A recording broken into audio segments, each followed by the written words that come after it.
All right, everyone, I am Misty and this is Dinner on a Dime. And today's video is going to be a pretty cool one, at least in my opinion. We are going to talk about 12 foods that I would personally buy to stock up a pantry in 2025. Now, let's set some ground rules with this one, okay? The ground rules are, how many people are you feeding in your family? I am feeding a family of 4. So it is myself, my husband, we have a 17-year-old daughter. Now, she is joining the military. She's already enlisted. She leaves for basic training April of 2026. Now, why is she so far off from leaving? She is what is called the delayed entry program. Since she is only 17, she cannot finish basic training until her 18th birthday. So she cannot leave until April for basic training. And then we have our 10-year-old son who actually turns 11 on Monday. And so then we look at what type of eaters do we have in our family. I am probably the most adventurous eater, and then I have 3 picky eaters to work with.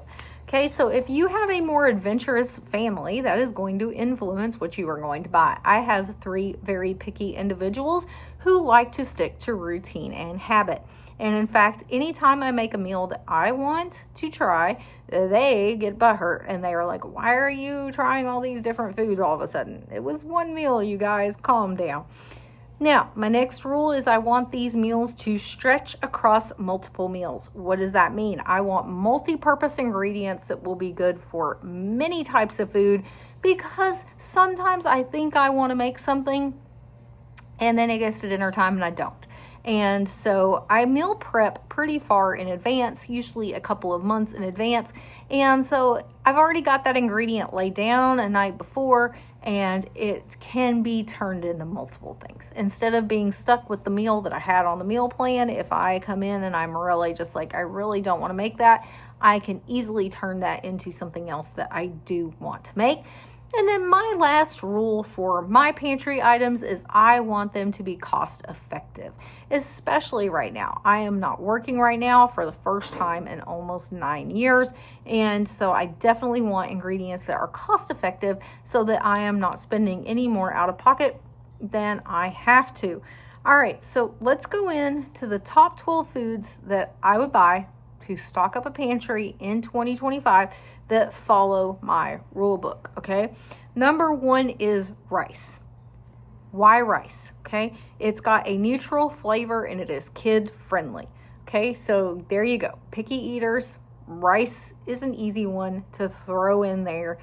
It fills you up and it stretches. So it stretches a meal really, really well. Whether you're using brown rice or white rice, that is your preference. In my family, I would just use white rice.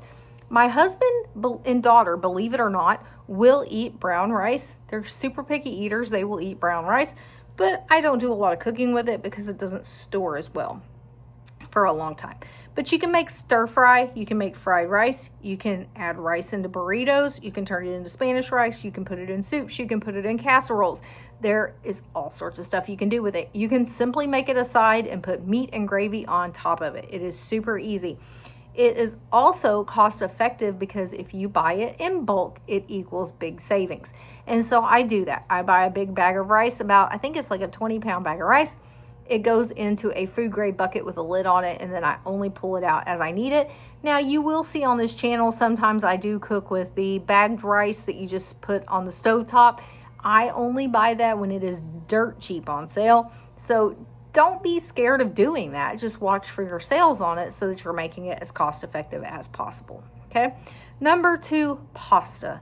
I have told you before, my love language is Italian food. There is nothing more comforting to me on a bad day or a busy day than a nice hearty bowl of pasta, okay?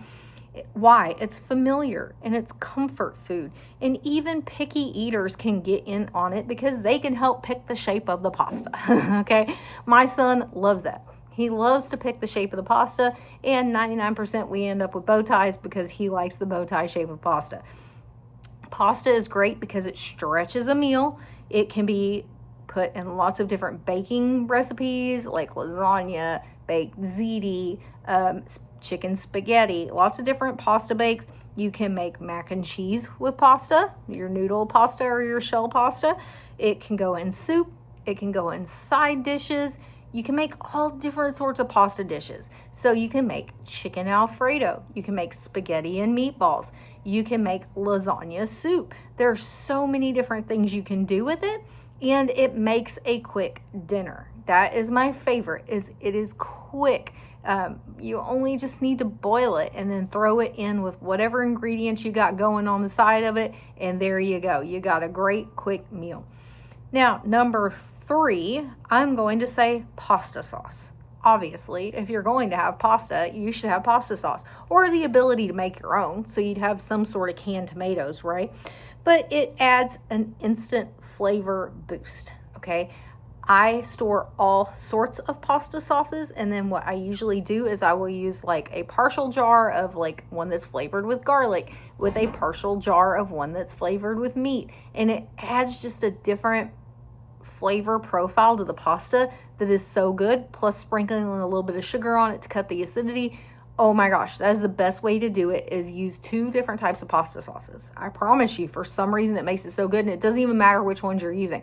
Sometimes I'll use like a seasoned with sausage and I'll put it in with a basil and herb. It doesn't matter. Just mixing 2 together just gives it such a stronger profile depth.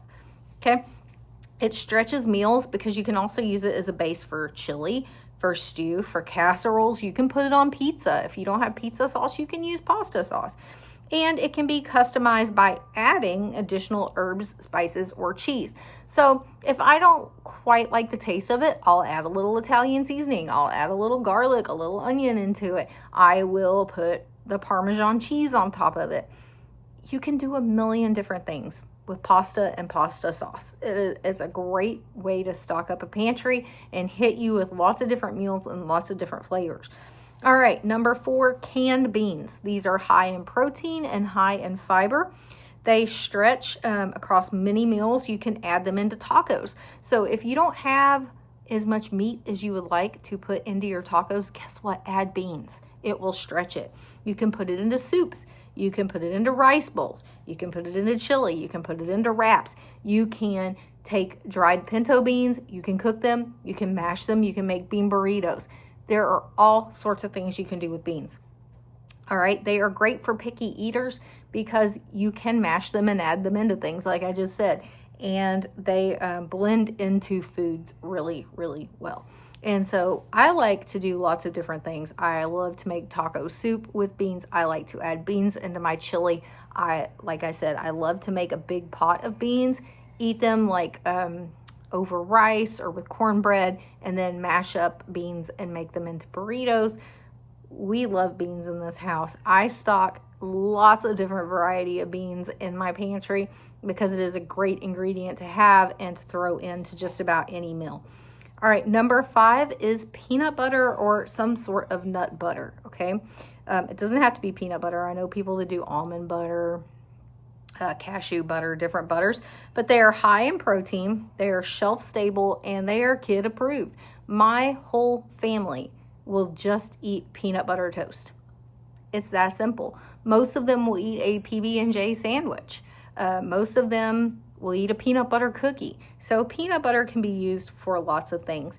It does help stretch a meal. You can use it in sandwiches. You can use it in Asian food. You can use it for snacks like celery with peanut butter and raisins. You can do apples with peanut butter. It's great for baking. Like I said, peanut butter cookies. Oh man, an old-fashioned peanut butter cookie. So good. And it pairs well with all different sorts of foods such as oats, apples, crackers, for a no-cook snack time, okay? So I like a no-cook snack time. I think that's great.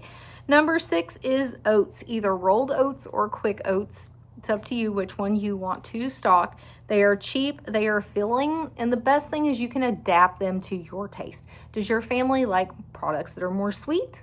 Make it sweet. Does your family like products that are more savory? You can go with the savory options. It stretches across many meals. You can do breakfast, you can do granola bars, muffins. You can use it as a binder for like meatloaf. Lots of different things you can do with oatmeal. Now, I'm not an oatmeal eater. My husband likes oatmeal. as long as you turn it into not oatmeal. That's the way I look at it. He's got to have brown sugar, cinnamon, milk, all the things in it. It's not really oatmeal anymore. It's like a dessert at that point. But he does like that. I like more like the granola or granola bar option or granola bite option. My kids would probably tend to go more towards either a muffin or a cookie, like an oatmeal butterscotch cookie or an oatmeal raisin cookie. All right, number 7 is flour, all-purpose flour. It is the foundation, right? We know that. That's the foundation of baking. So whether you want to make baked desserts, you want to make breads, you can use it to thicken sauces. It's good to have a basic flour on hand. It stretches into many meals. You can use it in pancakes, muffins, you can make tortillas, you can make flatbread. You can do all sorts of things that then you can turn into the base of a meal, like a dough for pizza dough, or a bread, like focaccia bread. Oh my gosh. Focaccia bread pizza, you guys, I'm not kidding. That is the best. Use focaccia bread as the base of your pizza. It is so good. And then you can add salt to it and you can have an easy, quick biscuit mix. Flour and salt. Super easy. All right, number 8 is a canned shelf-stable protein. I do have canned shelf-stable chicken, tuna, salmon, and beef. And the beef I only have because it was given to me. But I have seen like the Keystone brand and some other YouTubers videos that have like turkey and ground beef. I have not bought any of those, but it wouldn't be a bad idea to have some on hand. But it tastes real to a picky eater.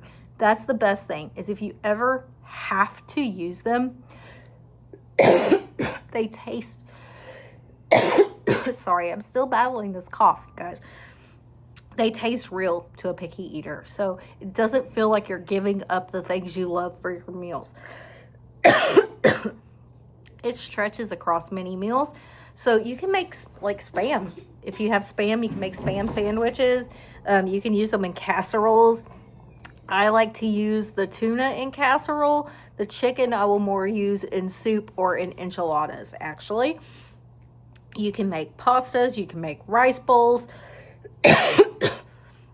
You can make simple spreads. I know people that use the shrimp for like a shrimp dip. Lobster, canned sardines, different things on crackers for healthy snack options. So lots you can do with a canned protein. Okay, number 9, shelf-stable milk. I don't particularly love powdered dry milk because it is not the same, okay? And if you have picky eaters, they're going to be able to tell that something is different. So you would have to get them accustomed to that taste of powdered milk. And in my family, I don't know that I would ever get them accustomed to it. But what I like is shelf-stable milk. The ones you can find at the Dollar Tree, $1.25 tree. I always joke, probably soon $1.50 tree in my area. And I keep those in my pantry. Shelf-stable, ultra-processed milk that I can then use for baking. I can use it in their cereal. So if I run out of milk, I do have cereal in my long-term pantry. So, you know, I'm not buying any right now since I don't have a job, but they can eat what's already here, of course. And so if we run out of milk, I can just refrigerate one of those and then they have milk for cereal and they can't tell the difference. Okay, so they'll enjoy that better. It stretches across multiple meals like sauces, oatmeal, baking, mac and cheese. There's lots of different things you can do with milk. And the best thing is, like, if you do want to use the powdered version, you only have to reconstitute it as you need it. So you don't have to worry about it going bad because you really are only going to use it up as you need it. I do keep one thing of dry milk, just one, and I keep a thing of dry buttermilk. Okay, that way I do have it if I absolutely needed to use it. All right, so we're going to go to number 10. Number 10 is kind of a combination one because I wanted to include other things on the list, but some sort of baking elements. So I put sugar, yeast, and baking powder, okay, because these are more of your baking essentials. They are items that are going to help you make a larger number of things. So what meals can you stretch this across? Pancakes, breads, muffins, pizza doughs, you name it, you can make it. They are great for anything, breakfast to dinner and even dessert. Okay, so as you can see, these are things that are going to allow you to make things throughout the day. You're going to get the family fed. Number 11, this is probably one of my favorites, is a boxed mac and cheese option. Now, I use the ones with like the Velveeta or the Kraft that have the cheese packets. I don't so much like the powder cheese ones. Those aren't my favorite, so I like the ones with a cheese sauce to add to them. The best thing is it's picky eater approved in this house. I mean, there's not a person here that won't eat a boxed mac and cheese. Then you can add things to it to stretch it. You can add tuna, you can add hamburger, sausage, broccoli, grilled chicken, buffalo chicken. You can add anything you want with it to stretch it. Then you can always add an extra box of pasta, just plain pasta, if you need to stretch it to feed more people and you only have one box. Or you can add vegetables to it to feed more than your group of people. So it's easily adaptable. You can size it up a little bit based on all of the different things, the meat, the veg, the extra pasta that you add to it. And then number 12 is canned vegetables. They're budget-friendly nutrition, okay? I don't understand why people say that they are not as healthy. They are absolutely as healthy. You can stretch them across multiple meals. So you can make fried rice. You can put them in casseroles. You can put them in soup. You can put them in pasta. You can simply serve them on the side. That's what I do 99% of the time in this house, is there's some sort of vegetable on the side. You can mix them into sauces. You can mix them in with rice. You can try to hide them from picky kids. My kids will find the vegetable. No matter what it is, they're going to find it. They're going to point it out. So I tried this. I tried making like roasted potatoes and mixing cauliflower in with it. I thought that was a good try. They were able to tell pretty quickly that there was cauliflower in there, and they would just pick it out. I've tried to do other baked. I did like roasted green beans with a chicken dish. Nope. And they were good. That's the thing, is they were good, but my kids just, they find them and they're just like, no. So if you are able to hide them from your picky eaters, go for it. I highly encourage it. Unfortunately for me, that doesn't seem to be something I'm very adept at. Maybe I need to work a little harder at it. All right, so that is the 12 things that I would stock up in my pantry if I was following my rules, my guidebook, right? I'm feeding a family of 4. I'm feeding picky eaters. I am keeping it cost effective, and I am keeping it to items that I can stretch across multiple meals that will take us from breakfast to lunch, from lunch to dinner, from dinner to dessert. So I hope you enjoyed that video, and I will see you guys in the next one. Bye.